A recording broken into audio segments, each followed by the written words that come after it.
Hey y'all, what's going on? It's Hunter Elliott here with Buster Snots, and we're with rangehot.com, and we're finalizing the review this afternoon on the Meopta MeoSport R 3 to 15 by 50 rifle scope.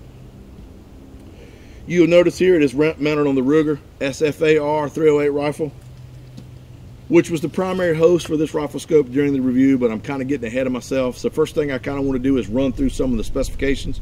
I've got a piece of paper here to my starboard with everything written down on it. So let's get through that first. 3 to 15 by 50. It is a second focal plane scope.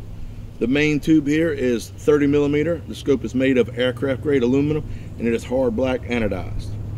This scope is new for 2022. It does have what they're calling the 4C reticle, and that reticle is illuminated. The windage and elevation knobs are in milliradian, so if you're an MOA guy and you're transitioning to milliradian, understand that that is a bit of a learning curve. They are click adjustable, and each adjustment is 0.1 of a mil. We took this rifle out, I zeroed in at 100 yards. We went out to 3 and 4, back to 3 and back to 100. Based off of the known dope of the rifle, the scope returned to whatever zero we had set at. So getting out to 100 and then getting shots on 300 and 400 was no problem. It also does have a parallax adjustment, and that parallax adjustment starts at 10 yards and it goes out to infinity. The scope ships with rings as well as a lens cover. So out of the box, you're already ready. Uh-oh, here comes Sweet Pea the cat. Y'all just ignore Sweet Pea and Buster Snots. I know how it is, but we're outside. It's a beautiful day, and the cats are just being cats. So just right here. There is 90 minutes of angle of adjustment for the windage and elevation. Something that is important, this rifle scope does have a lifetime warranty, and it's made in the Czech Republic. I will link to the written article in the description, so jump over to rangehot.com. Read that. There'll be a lot more technical information on this optic over there. As always, these video reviews, they're just kind of like we're going over the high spots. So now let's talk about the scope.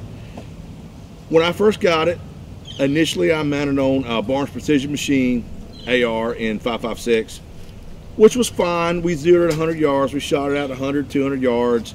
Rifle scope worked fine, returned to zero, didn't have any trouble. But you know that there's very little to no Sweet Pea. There's very little recoil on a 5.56, so you know, is that an accurate test of a scope's ability? And now, you know, we didn't take this thing out and abuse it and beat it up and throw it in the trash and drag it behind the truck, but I wanted to mount it on something that had a little more recoil and do the majority on testing for that. And then lo and behold, it was shortly after I made that decision, Ruger sent me the SFP R 308 to begin reviewing. I thought, well, hey, this would work out fine. So immediately transitioned it right to this rifle, zeroed it at 100 yards, and then started shooting it. Took it out to Andrew Barnes' house, Barnes Precision Machine. We shot it at 100, 300, 400 yards. Now there's a couple things I need to mention. In bright sunlight at maximum magnification, you did get just a little bit of chromatic aberration on this scope. That's not uncommon. Camera lenses are very prone to it, even expensive camera lenses. However, usually technology in Photoshop and Lightroom will automatically correct for any of that chromatic aberration, so you never see it on the prints. They send it with rings, they send it with scope caps, so out the box for, you know, $450 give or take, you've got a really decent, you know, mid to long range optic that you can mount on a 308 or 5.56 or whatever you may have, and not have to worry about it bouncing around. The locking adjustments on the windage and elevation are nice, so you dial your dope in and you relock that, you don't have to worry about bumping that or moving that, and the reticle stayed true throughout the review. So I mean, that's it in a nutshell. All in all, I'm pretty satisfied with the optic. It worked like it was supposed to. It held zero, it adjusted correctly. If you enjoyed the video, do me a favor, subscribe to the channel. We're growing the channel pretty good. Got a lot of traffic coming through rangehot.com, got a lot of traffic coming to YouTube.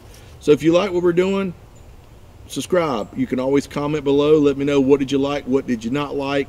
If you got any suggestions or whatever, let me know. I'd love to hear feedback, good and bad. So, okay, y'all, that's really about it. I want you to take care of yourselves and each other. Look forward to seeing you at the range.